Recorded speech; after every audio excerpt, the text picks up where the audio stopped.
జగన్ వచ్చే టైంలో వస్తే చంద్రబాబు ఎక్కేస్తాడు. అమర రాజకీయాలని జగన్ టైంలో ఏడిపిస్తే జగన్ టైంలో వచ్చినట్టు షిడి సాయి అదానీలు నిన్ను వీళ్ళందరినీ వీళ్ళు ఏడిపించలేదా?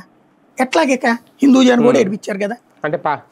అంటే పారిశ్రామికవేత్తల విషయంలో కూడా మరి అదే కదా మనం వాళ్ళలో నువ్వు ఎప్పుడైతే పర్మిషన్లు ఇచ్చేటప్పుడు ప్రతి దాంట్లో చూస్తే అదే నడుస్తుంది. ఇంకొకటి ఇద్దరు కూర్చుని మనకి సముద్ర తీర ప్రాంతం ఎంత పెట్టుకుని అసలు ప్రపంచంలో పరుగులు పెట్టించాలని మనకి గుజరాత్కి తాత లెక్క పని చేయొచ్చు మనం. ఎందుకని గుజరాత్ కంటే ఎక్కువ సముద్ర తీరం ఉంది. ఎందుకు సముద్ర తీరం అని నేను పదే పదే అనేక సార్లు చెప్తూ వచ్చాను.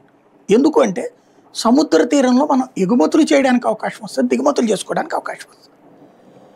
నేను ఒక పోర్టు చైర్మన్ గారు ప్రైవేట్ పోర్టు ఆయనతో మంచి సాన్నిహిత్యం ఉండటం వల్ల ఆయన పోర్టు అంతా చూపించారు. అలా పోర్టు ఆ టైంలో ఆయన చెప్పింది నాకంటే మనకి మామూలుగా మిగతా తెలుసు కానీ బిజినెస్ ఇవన్నీ రాయడము వార్తలు చేయడం తెలుసు కానీ ఎక్స్పోర్ట్ ఇంపోర్ట్స్ గురించి మిగతా అని రాస్తాం. కానీ ఒక సముద్రంలో వచ్చే రవాణాకి ఇంత వేరియేషన్ ఉంటుందని నాకు తెలియదు.